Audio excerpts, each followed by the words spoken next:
नमस्कार दोस्तों, मैं विनय दुबे मुंबई से।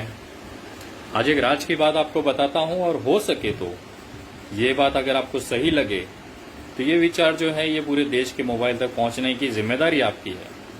मैं आवाज उठाता हूं, उसे लोगों तक पहुंचाने की जिम्मेदारी आपकी है। आपको पता है आपके बाप दादाओं ने 70 सालों तक भारतीय जनता पार्टी को वोट क्यों नहीं दिया था? क्योंकि इनकी औकात नहीं है ये देश चला सकें।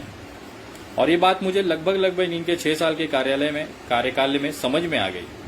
पता नहीं देश को क्यों नहीं समझ में आ रही है। जब देश में दारूबंदी करके युवाओं को उनके जीवन को बचाना था, उस समय नोटबंदी कर दी जाती है, पूरा देश लाइन में लग जाता है, कितनी मौतें हो जाती हैं। जब इस देश में टैक्स को थोड़ा सा कम करके या उनको राहत दे के व्यापारियों को उनको बिजनेस को आगे बढ़ाने की जरूरत थी, उस समय जीएसटी ला के जितने व्यवसाय धंधे चल रहे थे वो सबका सत्यानाश कर दिया जाता है।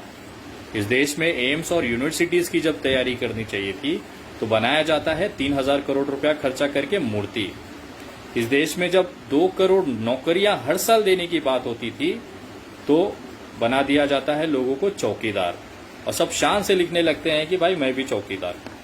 जब देश में भाईचारा बनाना था उस समय इनके सारे गोदी मीडिया और इनके सारे अंडभक्त सोशल मीडिया पे मिलके ये फैलाते हैं हिंदू मुसलमान के बीच में नफरत।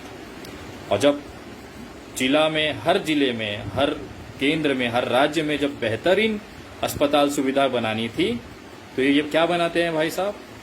5 स्टार इनके कार्यालय, पार्टी के कार्यालय हर जिले में बनाए जाते हैं, और उससे बड़ा, सबसे बड़ा 7 स्टार कार्यालय दिल्ली में बनाया जाता है, जबकि जरूरतें थी अस्पताल बनाने की। इसके साथ में वायु मार्ग से जब सैनिकों को पहुंचाना जरूरी होता है तो ये सड़क मार्ग से भेज के आतंकवादियों के लिए पुलवामा जैसी घटना करने के लिए जमीन तैयार करके देते हैं। और उसका रिजल्ट क्या होता है? हमारे 40 जवान, हमारे परिवार के 40 लोग शहीद हो जाते हैं, बेगुनाह उनकी मौतें हो जाती हैं। और इसकी तैयारी कौन कराता है?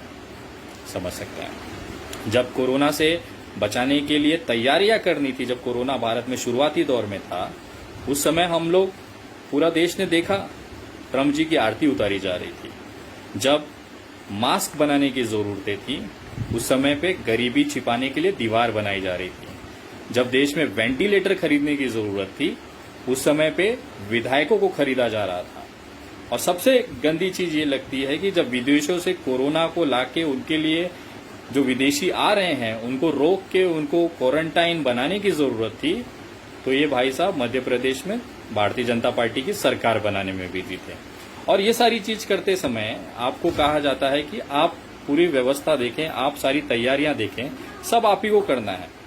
बार बार सरकारें, माननीय प्रधानमंत्री जी आके कहते हैं कि ये सारी जिम्मेदारी आपके ऊपर है, आम जनता झेले। लॉकडाउन का सख्ती से पालन कौन करे? आप करेंगे।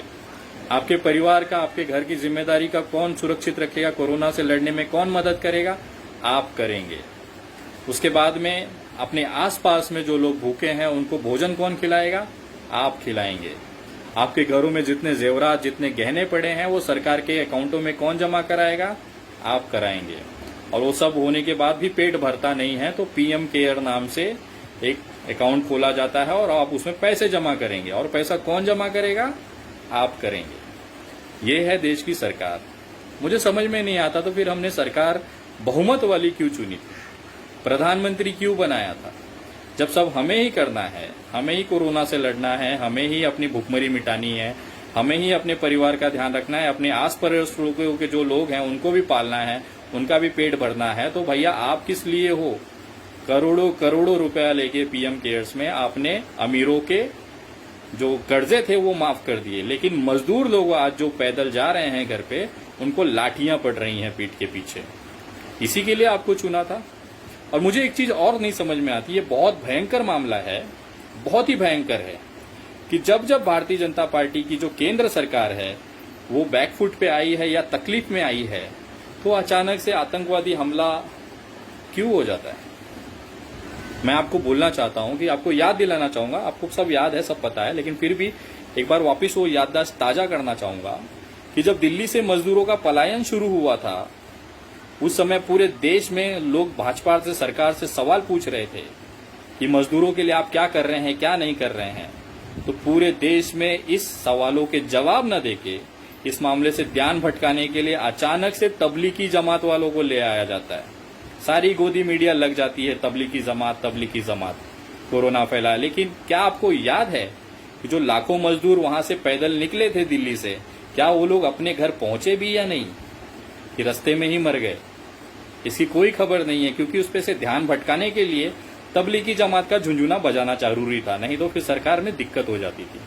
जब सारी चीजें चल रही थी, आज अचानक से मजदूरों का फिर से मामला चालू हुआ है, तो आपको दिख रहा है, धीरे धीरे आपको एहसास होगा, आपके पीछे कुछ घटनाएं चल रही हैं, जिसको अब आपको मजदूरों की जो दिक्कतें हैं, जो लोग पलायन कर रहे हैं, जो अपने घर वापस जा रहे हैं, सड़कों से जा रहे हैं, पैदल चल रहे हैं, देश के अंदर ये सबसे बड़ा जब सवाल बनना शुरू हुआ है, तो आपको एहसास है कि भारतीय जनता पार्टी की जो केंद्र सरकार है, वो आपके लिए नया कौन सा झुंझुना लेके आ रही है? वो झुंझुना है पीओके। पाकिस्तान ऑक्यूपाइड जो कश्मीर है, उस पर अब हमला करेंगे, उसको अपने कब्जे में लेंगे। मैं सहमत हूं, ये होना चाहिए, वो अब भारत का अभिन्न हिस्सा है, वो भारत में आना चाहिए। लेकिन उससे बड़ा सवाल, उससे बड़ी जो जरूरतें हैं इस समय, वो देश में कोरोना से लड़ने के लिए है। जो मजदूर पलायन कर रहे हैं, उनको इस कोरोना से संक्रमण रोकने से लिए, उनके भूखे जो पेट है उसमें निवाले डालने जरूरी हैं। जब देश की जनता ही नहीं रहेगी, तो आप पीओके क्या पूरा पाकिस्तान ले लीजिए, कोई फर्क नहीं पड़ेगा आपको। मैं इसके लिए कह रहा हूं कि आने वाले समय में आप टीवी चैनलों पे, सोशल मीडिया पे ये सारी चीजें आप देखेंगे, आपके अंदर देशभक्ति जगाई जाएगी, क्योंकि सरकार अब है बैकफुट पे। कोरोना पे पूरी तरह से फेल हो चुकी है। मजदूरों के सवालों पे उनके पास कोई जवाब नहीं है, कोरोना के मामले पे उनके पास कोई जवाब नहीं है। न वो अपने सरकारी अस्पतालों के डॉक्टर या पूरे देश के डॉक्टरों को पीपीई किट दे पा रहे हैं। पीपीई छोड़िए, उनके औकात से बाहर की चीज है। मैं साधारण से बात करता हूं कि टेस्टिंग किट्स कहां पे है, अभी तक भारत में कितनी टेस्टेज हुई हैं, उसकी कोई जानकारी, कोई व्यवस्था नहीं है। जो टेस्टिंग किट्स लिए गए, उसमें भी करोड़ों का घोटाला किया इन्होंने। ऐसी टेस्टिंग किट्स लाई गई जिसमें की कोई रिपोर्ट्स ही नहीं आ रही हैं, कचरा खरीदा गया है, कचरा। और हम बात कर रहे हैं हम कोरोना से जीतेंगे। यही सारे सवालों को दबाने के लिए अब नया आपको चूरन चटाया जाएगा, वो है पीओके। पाकिस्तान पे हमला, पाकिस्तान की तैयारी, पाकिस्तान जीतेंगे, देशभक्ति जागेगी, लोग मरेंगे कोरोना से, भूखमरी से। ये सवाल न पूछा जाए सरकार से, इसके लिए अब ये झुंझुना चलाया जाएगा।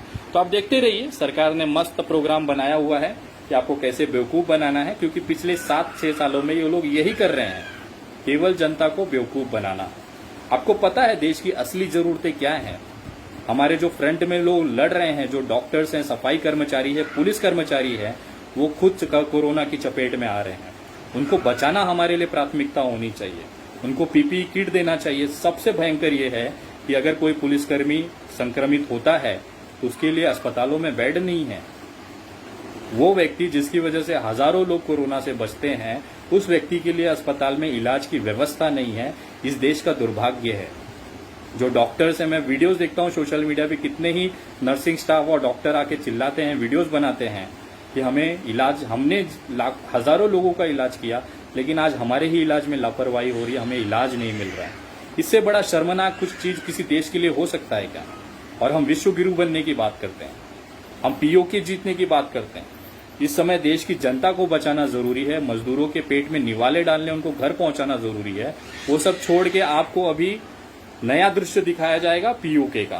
आप मजा लीजिएगा, आपको सारी चीजें होगी, देशभक्ति जगाई जाएगी देश के अंदर कि भाई जागो, देश जरूरी है, 100% देश जरूरी है, लेकिन उससे बहुत जरूरी है देश की जनता का जिंदा रहना। लोग इनके औकात के बाहर की चीज है। आप लोग इसी तरह से सुरक्षित रहें, अपने घरों में रहें। जो लोग भी मजदूर आपको रास्ते पे दिखे, कम से कम उन्हें पानी जरूर पिलाएं, क्योंकि वो भी अपने हैं, अपने ही परिवार का हिस्सा है, हमारे ही देश के नागरिक हैं। कहीं ना कहीं आज वो मजबूरी में है, कल को हम मजबूरी में होंगे, तो कहीं ना कहीं ऊपर वाला ये सारी चीजें देख रहा है। तो किसी के आंसू न निकले, ऐसी व्यवस्था हमें करनी है। किसी का पेट भूखा न रह जाए, उसकी तैयारी हमें करनी है। और ये आपकी और मेरी जिम्मेदारी है। सरकार निकम्मी है। अगर सरकार के भरोसे बैठे हो तो भूल जाओ, सरकार खुद आपके भरोसे बैठी हुई है। आप पैसे दोगे तो सरकार चलेगी। सरकार तो खाली हो चुकी है ना। अमीरों के पैसे, कर्जे खत्म करते करते उन्होंने देश की तिजोरी खाली कर दी है। अब आपको सलाइन लगाने के लिए, आपको इंजेक्शन देने के लिए, आपको दवाइयां देने के लिए इनके पास पैसे बचे नहीं है। पीएम केयर में दान मांग रहे हैं, बताएं।